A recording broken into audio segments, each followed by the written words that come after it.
Hello everyone, welcome back to the HPM with education, जो provide करवाता है आपको डिफरेंट एग्ज़ाम्स के लिए ऑनलाइन क्लासेस।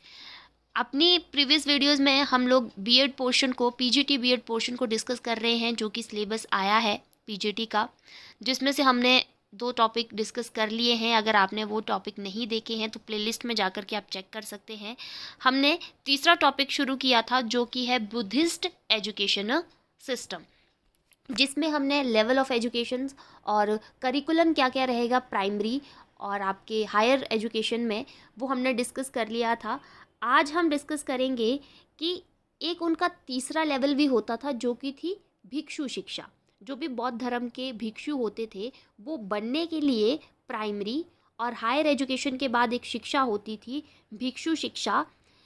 उसमें क्या करिकुलम था, क्या पाठ्यक्रम था, उसके बारे में हम आज डिस्कस करेंगे।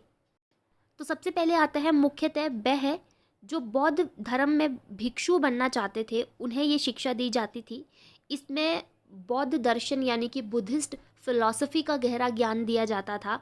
साथ ही साथ में बुद्धिस्ट लिटरेचर जो है, बौद्ध साहित्य जो है, उसका भी ज्ञान दिया जाता था। और ज़्यादातर त्रिपिटक क्या थे? बौद्ध धर्म के ज्ञान के ग्रंथ थे। नॉलेज भरा हुआ था बौद्ध धर्म का सारा, जो भी उनका फिलॉसफी था, जो भी उनके रूल्स थे, उनका डिसिप्लिन था, या फिर क्या क्या नियम उन्होंने लोगों के लिए बनाए थे, बौद्ध धर्म के लोगों के लिए, वो सारा का सारा ज्ञान जो है वो त्रिपिटक में भरा हुआ था। तो त्रिपिटक क्या थे? बौद्ध धर्म से जुड़ा हुआ एक साहित्य था, एक लिटरेचर था। त्रिपिटक जो हैं वो 3 प्रकार के होते हैं। एक विनय पिटक, एक सूत पिटक और एक अभिधम पिटक। तो ये 3 त्रिपिटक हैं जो कि त्रिपिटक के अंतर्गत आते हैं, विनय, सूत और अभिधम। इनमें जो लिखी गई चीज़ें हैं वो भी अलग अलग है। जैसे कि विनय पिटक जो है, उसमें बौद्ध धर्म के नियम लिखे गए हैं, जो कि बौद्ध भिक्षु और भिक्षुणियाँ बनेगी। जैसे कि बौद्ध शिक्षा दी जा रही है, तो उसमें जो भिक्षु और भिक्षुणियाँ रहेंगी, उनके लिए क्या क्या नियम हैं वो बौद्ध धर्म की शिक्षा के अंतर्गत बौद्ध भिक्षु को पढ़ाए जाएंगे विनय पिटक के अंतर्गत। उसके बाद सूत पिटक आता है।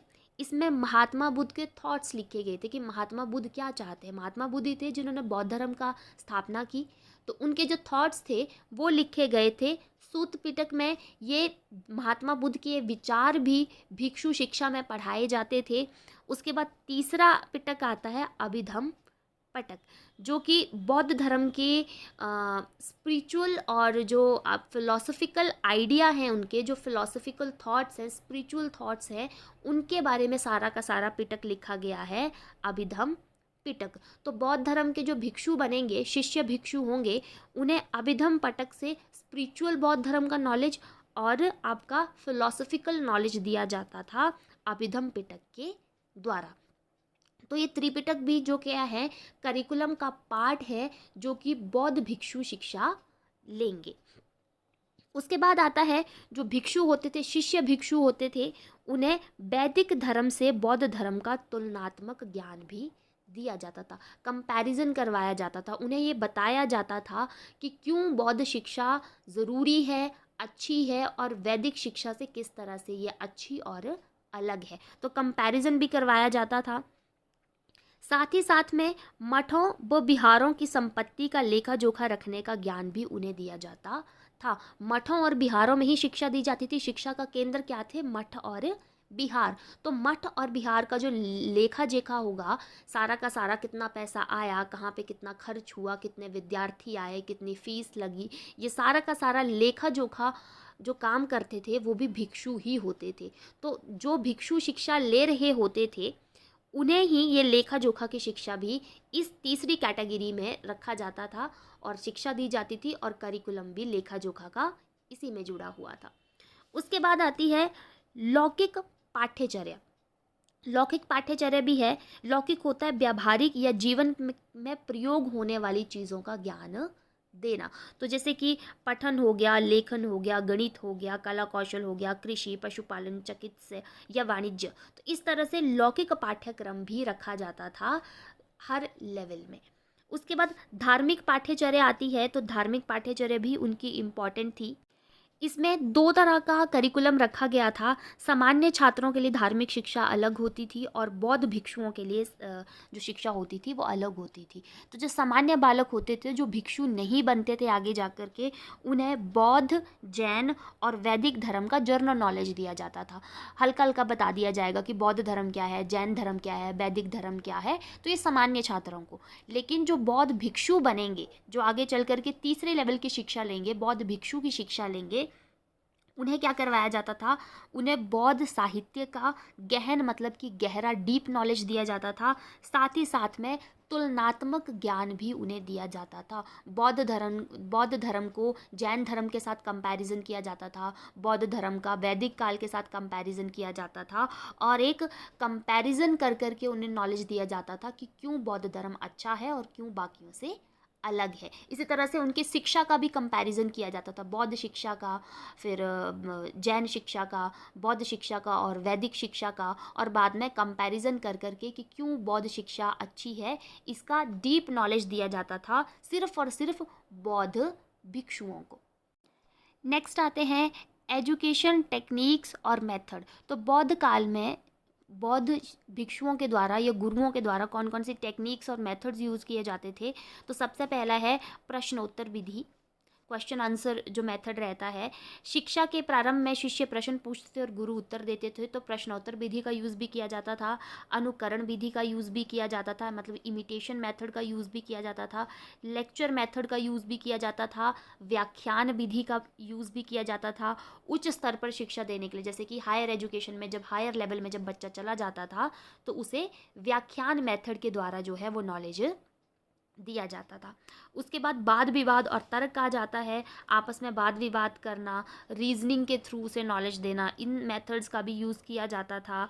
सम्मेलन विधि मतलब जो आपके सेमिनार्स होंगे, तो उसमें सम्मेलन विधि का यूज़ किया जाता था, जिसमें बहुत से बड़े बड़े विद्वान या किसी विषय के विशेषज्ञ जो स्पेशलिस्ट होते थे किसी सब्जेक्ट के, वो आते थे। फिर आपस में वो बातचीत करके जो है वो किसी टॉपिक को पढ़ाते थे। प्रदर्शन या अभ्यास विधि मतलब आपका शोइंग या प्रैक्टिकल मेथड जो है उसके द्वारा भी पढ़ाया जाता था बच्चों को। और सबसे इम्पॉर्टेंट लास्ट में एक अलग से मेथड आता है, देशाटन मेथड, देशाटन विधि। जो देशाटन विधि होती थी वो भिक्षु शिक्षा में भिक्षु शिष्यों को ही दी जाती थी। देशाटन विधि का मतलब होता है संसार की वास्तविकता जानने के लिए, बौद्ध धर्म का संसार में प्रचार करने के लिए शिक्षा दी जाती थी। देशाटन मतलब शब्द का वो कर लो, देश में घूम कर शिक्षा लेना। वो भिक्षा लेने जाते थे, सोसाइटी में जाते थे, देखते थे कि समाज कैसा है, समाज में क्या क्या कुरीतियाँ हैं, क्या क्या पॉजिटिव चीज़ें हैं, नेगेटिव चीज़ें हैं। इस तरह से खुद जगह जगह पर घूम कर जो थे बौद्ध शिष्य भिक्षु जो थे वो शिक्षा ग्रहण करते थे, और इस विधि को कहा जाता था देशाटन विधि। नेक्स्ट आता है डिसिप्लिन। तो बौद्ध काल में जो गुरु शिष्य दोनों होते थे, उन्हें बौद्धों के जो विहार और मठ होते थे उन दोनों को नियमों का पालन करना पड़ता था। ठीक है, हमने पबजा संस्कार डिस्कस कर लिया, उसके अंतर्गत जो 10 नियम आते थे वो भी इम्पॉर्टेंट होते थे। इसके अतिरिक्त भिक्षु शिक्षा में हमने जो 8 तरह के नियम देखे कि वृक्ष के नीचे निवास करना, सादे वस्त्र पहनना, ये सारे नियमों का भी उन्हें पालन करना पड़ता था। ठीक है, और ये जो सारे नियम थे ना, यही कहीं ना कहीं क्या करते थे, एक तरह से डिसिप्लिन क्रिएट करते थे। तो डिसिप्लिन में भी ये सारे ही आ जाएंगे, रूल्स और जो भी उपदेश या फिर प्रतिज्ञाएं उनके द्वारा ली जाती थी। इसके पश्चात उस काल में गुरु और शिष्य दोनों एक दूसरे के आचरण पर दृष्टि रखते थे। एक दूसरे अगर कोई चीज़ को, रूल को भंग करता था, उसे दंड दिया जाता था। अगर गुरु रूल को भंग करता था तब भी जो एक बौद्ध संघ बना हुआ था वो गुरुओं को दंड देता था। साथ ही साथ में अगर कोई शिष्य रूल को तोड़ता था तो उसको भी दंड दिया जाता था। साथ ही साथ में जो अपराध अगर कोई व्यक्ति करता था विहारों या मठों में, तो उसे वहाँ से निकाल भी दिया जाता था, विहारों और मठों से उसे बाहर भेज दिया जाता था। तो इस तरह से कुछ अनुशासन चलता था बुद्धिस्ट एजुकेशन सिस्टम में। उसके बाद आता है बौद्ध शिक्षा के अन्य विशेष पक्ष, अदर पार्ट्स ऑफ एजुकेशन। तो बौद्ध काल में स्त्री शिक्षा का प्रारंभ में कोई प्रावधान नहीं था। स्त्री शिक्षा थी उस टाइम पर, लेकिन स्टार्टिंग में जब बौद्ध धर्म की स्थापना हुई तो स्त्री शिक्षा के लिए कोई भी इतना अच्छा प्रावधान नहीं किया गया था। बाद में चल कर के स्त्रियों के लिए अलग विहार व मठ भी बनाए गए। संयुक्त विहार और मठों में भी स्त्रियों को शिक्षा दी जाती थी, परंतु फिर भी स्त्री शिक्षा अच्छी नहीं थी। स्त्रियों को भी कठोर शिक्षा का पालन करना पड़ता था। स्टार्टिंग में अच्छी नहीं थी, बाद में अच्छी हुई। स्त्रियों के लिए अलग से विहार बनाए, रहने की जगहें बनाई, पढ़ने के लिए मठ बनाए गए। संयुक्त रूप से भी लड़कों के साथ भी लड़कियों को या स्त्रियों को शिक्षा दी जाती थी, ठीक है। और साथ ही साथ में जो कठोर नियम, हमने 10 नियम और 8 जो प्रतिज्ञाएं थी वो पढ़ी, वो भी स्त्रियों को लेनी पड़ती थी। उसके बाद व्यवसाय की शिक्षा आती है। तो व्यवसाय की शिक्षा जो कमर्शियल एजुकेशन, कला कौशल व वाणिज्य शिक्षा दी जाती थी, वही मूर्तिकला और मूर्तिकला, स्थापत्य कला, ये सारी की सारी कलाएं। क्षमता वो योग्यता के अनुसार थी। कताई, बुनाई, सिलाई, कृषि, पशुपालन, मूर्तिकला, भवन निर्माण कला, ये सारी की सारी व्यवसाय की उस टाइम पर शिक्षा थी। लेकिन यहाँ पर बहुत इंपॉर्टेंट बात है, यहाँ पर शिक्षा जो है वो क्षमता और योग्यता के अनुसार ही चली। किसी कैटेगरी, कास्ट के आधार पर या किसी और चीज़ के आधार पर ये डिवाइड नहीं हुई। उसके बाद आता है बौद्ध कालीन मुख्य शिक्षण स्थान, बुद्धिस्ट एजुकेशन सेंटर्स। कहाँ कहाँ पे थे? तो सबसे पहले तक्षशिला हमने वैदिक काल में भी पढ़ा, और तक्षशिला बौद्ध काल में भी विशेष स्थान रहेगा। बौद्ध धर्म का ये प्रमुख केंद्र था। यहाँ पर बड़े बड़े लाइब्रेरी थी, शिक्षक निवास स्थान थे, छात्रावास थे, भोजनालय थे, और भिक्षु ही यहाँ के कुलपति होते थे। तो यहाँ पर लाइब्रेरी थी, टीचर्स के लिए रूम्स बने हुए थे, हॉस्टल्स थे, फिर मेस बनी हुई थी खाने की। साथ ही साथ में यहाँ का जो कुलपति होता है वो भी भिक्षु रहेगा। बुद्धिस्ट एजुकेशन सिस्टम में जितने भी इम्पॉर्टेंट काम शिक्षा के रहेंगे वो सारे के सारे भिक्षु ही करेंगे, कोई और टीचर वहाँ पर अपॉइंट नहीं किया जाता था। यहाँ पर भी प्रवेश परीक्षा ली जाती थी। प्रवेश के समय 1000 मुद्राएं देनी पड़ती थी। मैंने कहा ना, हायर एजुकेशन के लिए वहाँ पर शिक्षा निशुल्क नहीं थी। उसके बाद वह छात्र जो मुद्राएं ना दे पाए, सेवा कार्य करके शिक्षा प्राप्त करते थे। इस विद्यालय में किसी भी जाति के बच्चे प्रवेश कर सकते थे। अगर कोई बच्चा कैपेबल नहीं है पैसे देने के लिए, है ना, फ़ी देने के लिए, तो वो आज उस मठ का या बिहार का कोई काम, जैसे सफाई का काम हो गया, है ना, खाना बनाने का काम हो गया, और छोटा मोटा काम करके जो है वो अपनी फ़ीस कर सकता था, मतलब दे सकता था वहाँ पर, ठीक है। और साथ ही साथ में किसी भी जाति का बच्चा, किसी भी कैटेगरी का बच्चा यहाँ पर एडमिशन ले सकता था, लेकिन एडमिशन के लिए एंट्रांस टेस्ट यहाँ पर होता था। नेक्स्ट आता है नालंदा विश्वविद्यालय। हजारों की संख्या में यहाँ पर भी छात्र पढ़ते थे। विदेशों से भी छात्र शिक्षा ग्रहण करने के लिए नालंदा आते थे। यहाँ भी शिक्षक भवन और छात्रावास थे। यहाँ विभिन्न प्रकार के ग्रंथ व विभिन्न भाषाओं का ज्ञान दिया जाता था। तो नालंदा भी बहुत इम्पॉर्टेंट स्थान है बुद्धिस्ट एजुकेशन सिस्टम का। विदेशों से बहुत से लोग आते हैं, बहुत से ऐसे भी छात्र आए जिन्होंने अपनी अपनी किताबों में भी नालंदा यूनिवर्सिटी के बारे में लिखा कि वहाँ की जो बुद्धिस्ट एजुकेशन थी वो बहुत ज़्यादा उस टाइम पर फेमस थी। फिर नेक्स्ट आता है वल्लभी विश्वविद्यालय। वल्लभी गुजरात वाले एरिया में पड़ता है। यहाँ पर भी हज़ारों की संख्या में छात्र शिक्षा ग्रहण करने के लिए आते थे। विदेश से भी शिक्षा प्राप्त करने के लिए आते थे, और साथ ही साथ में यहाँ पर भी एंट्रांस टेस्ट लिया जाता था। तो वल्लभी विश्वविद्यालय भी जो था वो बुद्धिस्ट एजुकेशन के लिए बहुत इंपॉर्टेंट सेंटर था उस टाइम का। उसके बाद विक्रमशिला यूनिवर्सिटी आती है, ये भी बहुत इंपॉर्टेंट है। इस विद्यालय में भगवान बुद्ध की मूर्ति भी थी। विद्यार्थियों को उपाधियां व प्रमाण पत्र भी दिए जाते थे। 3000 के आसपास यहाँ पर छात्र पढ़ते थे। एक विशाल यहाँ पर लाइब्रेरी थी, और 108 के आसपास यहाँ पर टीचर निवास करते थे। तो विक्रमशिला यूनिवर्सिटी के पॉइंट से हमें एक बात क्लियर होती है कि बुद्धिस्ट एजुकेशन सिस्टम में डिग्रीज भी दी जाती थी और सर्टिफिकेट्स भी दिए जाते थे, जो कि सर्टिफिकेट वैदिक कालीन संस्कृति में या फिर शिक्षा में नहीं दिए जाते थे। लेकिन आपकी जो बुद्धिस्ट एजुकेशन सिस्टम है, यहाँ पर डिग्रीज भी दी जाती थी, उपाधियाँ भी दी जाती थी, और सर्टिफिकेट्स भी दिए जाते थे, प्रमाण पत्र भी दिए जाते थे। तो इस तरह से ये 3-4 बहुत इंपॉर्टेंट स्थान हैं, बुद्धिस्ट एजुकेशन सेंटर्स हैं बहुत इंपॉर्टेंट। नेक्स्ट आता है बौद्ध काल में गुरु शिष्यों के संबंध, कैसे रिलेशन थे स्टूडेंट और टीचर के बीच में। तो शिष्यों के आवास और भोजन की व्यवस्था करना ये गुरुओं का कर्तव्य था। शिष्यों को पाली भाषा व बौद्ध धर्म का ज्ञान देना ये भी बौद्ध धर्म के गुरुओं का, यानी कि भिक्षुओं का, जो गुरु भिक्षु होते थे उनका कर्तव्य था। शिष्यों को योग्यता और क्षमता के अनुसार शिक्षा देना ये भी उनका कर्तव्य था। शिष्यों के आचरण व चरित्र की शिक्षा देना, शिष्यों को अच्छे आचरण और चरित्र की शिक्षा देना ये भी बौद्ध धर्म के गुरुओं का कर्तव्य था।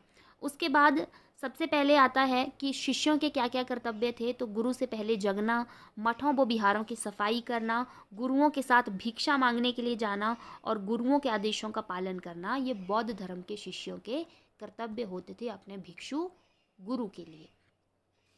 उसके बाद आता है बौद्ध काल की शिक्षा के गुण। अब क्या क्या पॉजिटिव और नेगेटिव पॉइंट्स थे ये भी हम डिस्कस करेंगे। सबसे पहले तो संतों द्वारा नियंत्रण, संत ब्रैकेट में आप लिख सकते हो भिक्षु द्वारा नियंत्रण। तो जिस तरह से नेगेटिव पॉइंट ये वैदिक कालीन संस्कृति में भी था कि वहाँ गुरुकुल के गुरु नियंत्रित करते थे शिक्षा को, इसी तरह से बुद्धिस्ट एजुकेशन सिस्टम में भी जो संत थे, भिक्षु थे बौद्ध धर्म के, उनका एक ग्रुप संघ जो है वो शिक्षा पर नियंत्रण करता था। ठीक है। उसके बाद नेक्स्ट आता है प्राथमिक शिक्षा निःशुल्क। ये भी एक अच्छा है कि प्राइमरी एजुकेशन, जैसा कि आजकल भी है, आजकल भी तो primary education free and compulsory education है प्राइमरी, लेकिन हायर स्टडीज़ के लिए आपको फीस देनी पड़ती है। तो बुद्धिस्ट एजुकेशन सिस्टम का भी ये अच्छा पॉइंट था कि प्राथमिक एजुकेशन ही उन्होंने फ्री रखी थी, ताकि नॉर्मल शिक्षा जो है वो हर एक व्यक्ति जो है वो प्राप्त कर सके, जो उसे आगे उसके जीवन में गणना करने के लिए, है ना, या फिर समाज में एक साथ रहने के लिए इम्पॉर्टेंट हो। ठीक है। फिर आती है उच्च शिक्षा सशुल्क। सशुल्क मतलब फ्री ऑफ कॉस्ट नहीं थी, उसके लिए क्या होता था, फीस देनी पड़ती थी, शुल्क देना पड़ता था। फिर आता है सभी को शिक्षा के समान अवसर। ये भी बहुत इंपॉर्टेंट है, किसी के साथ जाति धर्म इस तरह का भेदभाव नहीं किया जाता था। अच्छा पाठ्यक्रम था, करिकुलम बहुत अच्छा था। आप देख सकते हैं प्राइमरी लेवल पर कितना अच्छा था, फिर उच्च शिक्षा में कितना अच्छा है, भिक्षु शिक्षा में कितना अच्छा है। फिर उसके बाद आता है भाषा का सरल प्रयोग। भाषा के प्रयोग के बारे में बताया जाता था। बेसिकली एक अलग भाषा, पाली भाषा के बारे में बताया गया।